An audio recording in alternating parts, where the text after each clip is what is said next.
Hello and welcome back to my art channel. I am Cosmic Spectrum and I'm going to show you how I approach stylized screenshot studies in this video today. It's something that I've been wanting to do for a long time and I'm glad I'm finally getting around to making a video about this because I think it's a super useful thing to do regardless of what your primary occupation as an artist is, but especially if you're a comic artist. And yeah, I'm just gonna get right to it. As you can see, this is a screen cap from the Netflix show called Shadow and Bone, and this is from season 2, which just recently came out and I binged over the weekend. I do really like the show, although I do have a lot of criticisms, but I will probably save that for another video. In this video, I just wanted to tell you guys about how I approach doing these types of studies, why I think they're extraordinarily useful, and what I just personally get out of them, and some, techniques slash tips and tricks now and then, whatever I get to in this video. So yeah, my favorite part of the show is the CROWS. Although I have not read the books at this point, I read the Shadow and Bone books, but not the CROWS, Six of Crows series or whatever that is. I'm not sure which books they are. But anyways, these are my favorite characters, so I just decided to pick this theme because it is pretty complicated. Like, there's 5 characters on screen, which is a lot.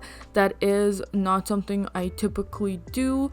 I do a lot of pairs, or like 3 characters at most, but usually it's pairs. So one of the reasons why I picked this particular shot is because it's a nice composition with many characters and a lot of background elements and just generally a lot going on. So I thought it would be a very good thing to practice recreating. So in case any of you guys watching this video are thinking to yourselves that this is pointless, or like I'm just copying something from a photo and it's not a useful thing to do, I just want to dispel all those notions right away, because sometimes I see comments where people are like, oh, this is like cheating or whatever. It's all stupid, and doing stuff like this is probably the most actually useful thing that you can do in order to improve your art skills and draw comics like a pro. Speaking of drawing like a pro, today's sponsor is an awesome tool for artists called JustSketch.me. JustSketch.me is a 3D pose reference tool made especially for artists. If you struggle to find the perfect pose reference and spend way too much time searching or trying to take a photo of yourself at the right angle, this would be an incredibly helpful tool for you. This app is simple but very powerful and enables you to bypass all the difficulties and tediousness that typically comes with trying to 3D model things yourself. JustSketch.me comes with a library of 3D models that include a variety of bodies, like mannequins, realistic proportions, stylized proportions, and more, as well as many props to choose from to construct whatever scene you want to draw. I myself have played around with JustSketch.me and found it very easy to use. There are a lot of poses to choose from, but you can also tweak everything to make it more specific to your liking. I've made this simple scene with 2 characters very easily, and I love that I can look at it at any angle and choose the most effective composition that I like for my purposes. I can see how this tool will be super useful in the future for doing comic layouts, especially when tackling challenging angles. I find experimenting with JustSketch.me pretty inspiring and find that I come up with a lot more ideas, unlike the typical fatigue that I feel when I just spend time looking for references online. So I totally recommend this app. You can use JustSketch.me for free with no time limit. Just sign up using the link in my description below to start putting together your perfect scene. And now back to the video. Okay, so I want to tell you guys what I learned from doing these types of studies. I've done some stuff like this before, not too much, but it's something I'm planning to do a lot more of, especially since one of my favorite comic artists at the moment is Gigi Kevinago, and sorry if I pronounced that incorrectly, but anyways, I have found that he actually does a lot of studies like this, mostly black and white from what I saw in some of his YouTube videos.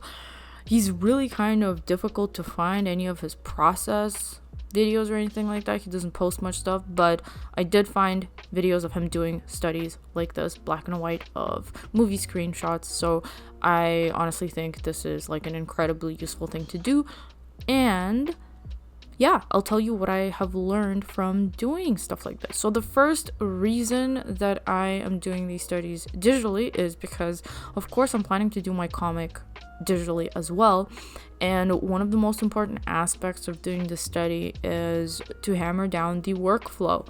Since I have decided to do my comic more or less full color, doing something like this really helps me narrow down how to approach full color scenes, because it might seem straightforward if you are a painter, but if you do things in a very step-by-step type of way like I do, in order to make the process easily replicable and in order to do multiple pages one step at a time, this is perfect. And what I was able to basically narrow it down in this specific study is that the heavier I go on the line art, and even introducing a lot of shadows into the line art is an excellent approach, and it really cuts down a lot of the time that it would take to shade things after the fact. So that's a very important thing. And I just want to reiterate that this approach is not a painting. Like, this is not a digital painting. It's a very step-by-step, layered, heavily reliant on layers type of process, where you're not really figuring out shapes as you go along or meandering around experimenting with, like, I don't know, painting things over and changing things around. This process is extremely streamlined, and line art here is the main event, which is why I spent the most amount of time on the line work, because it does most of the work. Just wanted to quickly go back and explain how I began the study, since I was talking about other stuff over the footage. But yeah, this footage is sped up about 10 times, I think, or maybe a little less. I'm not sure. I just wanted to fit it all in. But yeah, so when I was doing the very first sketch, as you saw, it was extremely bare bones, and everything that I was focusing on was essentially just getting the placement of things right. This is, of course, much easier to do digitally because you can just free transform elements at any point. I personally steer clear of the liquify tool, because I don't know, like, I think it's just a little extra. I went back and fixed a couple of things very slightly at the very, very, very end, but I would generally recommend to stay away from the liquify tool when you're doing studies, because it just robs you of, like, experience. Even if you think that the experience is very minuscule, when you do studies, just do it the hard way, because later on it'll save you a lot of time and you will just gain skills faster. But, you know, when it comes to finished illustrations, if you want to tweak things with liquify, I've got no problems with that. But specifically just talking about studies here, I think it is very useful to stick to your guns and do things manually, like I do here. And as you can see, the reference here is just floating above the Photoshop screen, so I will not be color picking it at any point, and that is also specifically in order to get as much learning as I can out of the color scheme and just figuring it out on my own without color picking. The biggest reason why I don't think color picking when you're doing studies is a good idea is because it greatly reduces the amount of time that you spend on picking the colors, but it robs you of understanding some of the subtleties between how colors interact with each other. Like, when I assess the overall color scheme and pick colors without having to use the color picker, I think it makes me just more attuned to finding the color scheme and finding the right colors. But I'm gonna get back to this when this is actually happening on the screen, because right now I'm still doing the line art. And yeah, I'll just circle back to the fact that stuff like this is super useful, because a complicated scene like this really forces you to organize your elements and also not be too precious with the details is something that is a big issue for me personally. I tend to be really kind of like, I don't know, I lose the plot that I need to do things quickly sometimes when I work on comics, and I start getting into the minutia of details, and that is something that I really need to fix before or while I work on my own project, because I can't afford to spend as much time as I did on my previous comic project now, because I actually want to get it done within a reasonable amount of time. And this was I basically used this study as an excellent opportunity to experiment what I can do with brushes, or what kind of different brushes I can use in order to cut down on my meticulousness with the line art. And as you can see, the way that I'm approaching drawing the clothing is with a rougher brush that is much larger in size than the one that I used for the faces. I will definitely spare no effort on the faces, because I think faces are the most important, of course, but the rest of the stuff, no one's gonna be really lingering over it for too long, and I think just getting the impression of what's going on is a lot more important than getting every little detail correctly or making sure that everything makes perfect sense. So a lot of it is about simplification and just figuring out what the most major elements are, and kind of just like filling in some details just to create the visual noise for the impression to be effective, but not to meander too long on trying to make things like exactly like you think they should be or correct or whatever. So like I mentioned, the facial expressions are the most important. So generally speaking, throughout the full process of this study, that is where I spent the most amount of time. And some of you might think that, like, some of you might look back and forth from the drawing to the reference and think like, oh, well, that's kind of off, or like, this is not really what the person looks like, the angle is incorrect. You're probably right. But getting everything exactly like it is in the reference is really not the point of studies like this. The point is to be able to try and do it quickly, and to just get the general expression right, or just get the feel of the scene, like the mood. So that was probably the most important thing for me when it came to expressions. And also, when you do things like that really quickly, especially when you're working, like, it's very easy to see the differences when you're looking at a flat screen recording like this, but when you're actually drawing and you might lean one way or lean another way, it's actually quite hard to be super accurate with the angles of the face or like placement and stuff like that. So I mean, honestly, when you do stuff like this, if you do it yourself, be reasonable with yourself as well, and don't expect it to be super accurate, because like I said, that's not really the point. And yeah, I think overall I'm actually like pretty happy with the way the facial expressions turned out. It's really difficult to get a person's likeness, especially when you're working with a photo. And I think these actors are all amazing. They do such a good job at portraying their characters, and they all have such interesting and different faces. So I did have a bit of a struggle trying to capture them, but I did my best at the time. And there was definitely a cap that I had to put on how long I will spend getting the likeness. So at some point I just had to move on and just like work with what I had. I think I had the hardest time with Jasper and Kaz over there, especially Kaz. I had to like redraw his face a few times because it just wasn't really ringing true at all, but I think in the end I managed to do okay with it. But yeah, so I was mostly concerned about the facial expression and kind of like the vibe. Even if the facial expression isn't exactly the same, I think it still captures the overall like tension of the scene, or that everyone's just kind of skeptically looking out the window. So yeah, now that we're here on the coloring step, I'm just gonna get back to talking about why I did not color pick at all for studying the colors of the scene, because that was one of the main things that I wanted to study, is just how colors work in a scene and how they interact with each other. And yeah, I really noticed how, even though it is full color, like the color scheme is still actually pretty easy to group. Like there's the main tones of like this beige brown, and then there's a lot of green / teal, and those two colors kind of just interplay and there is a little bit of a grouping between basically, I don't know, it's hard to describe this, but at first glance the scene just looks kind of chaotic, but I did notice that there's a lot of patterns that you can kind of work with in order to simplify. Like there's a little bit of purple on the character you see in the back, the girl, what was her name?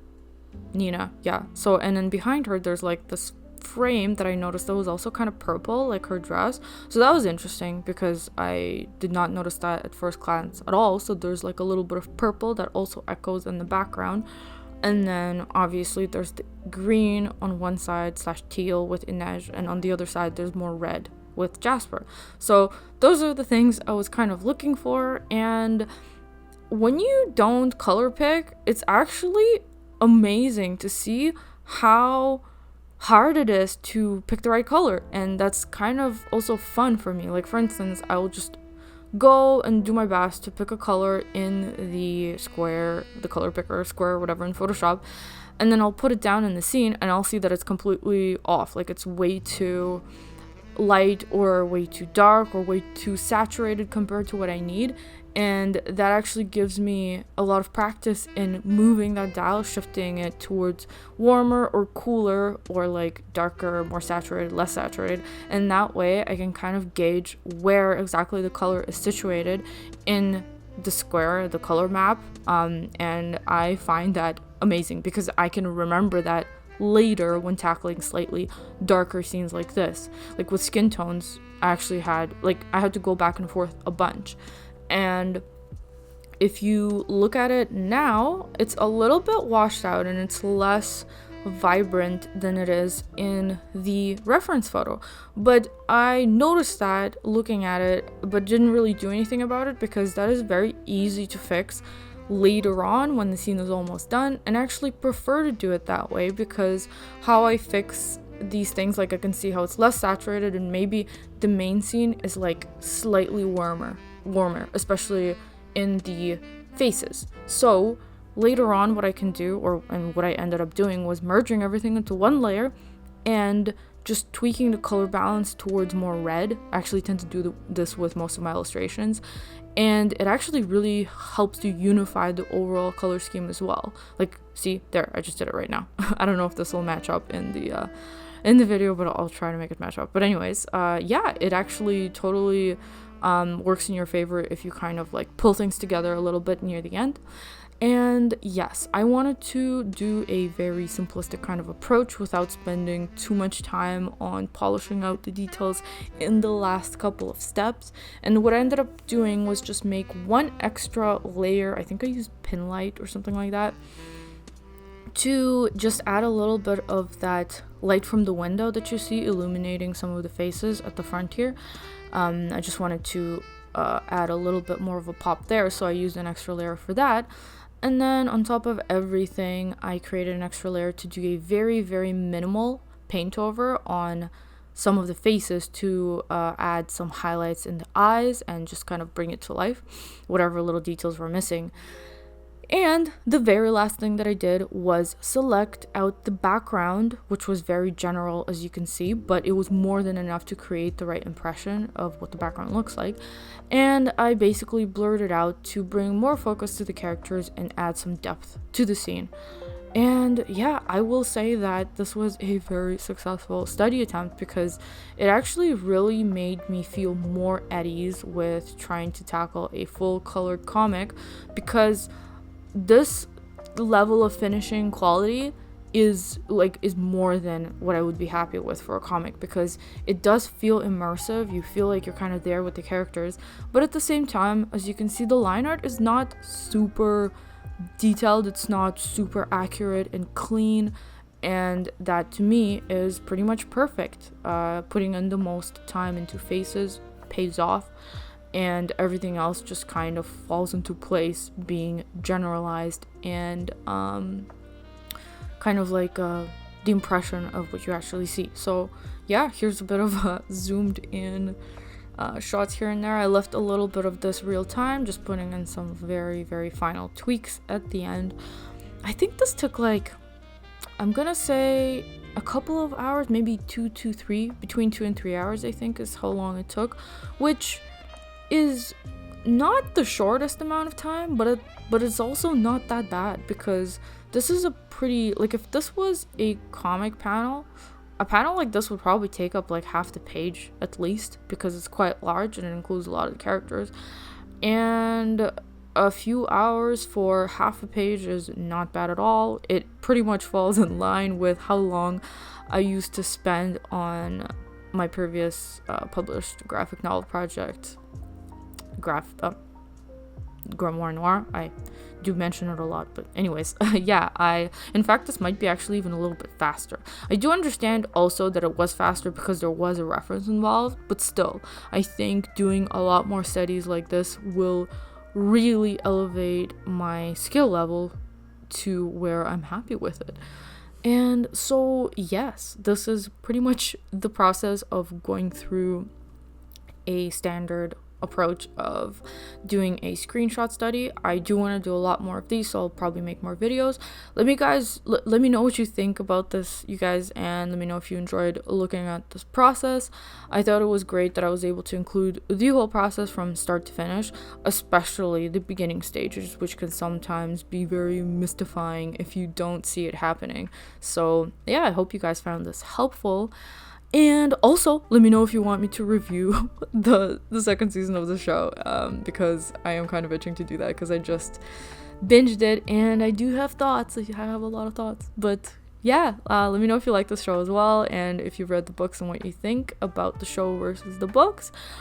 And I will see you guys in my next video. Bye!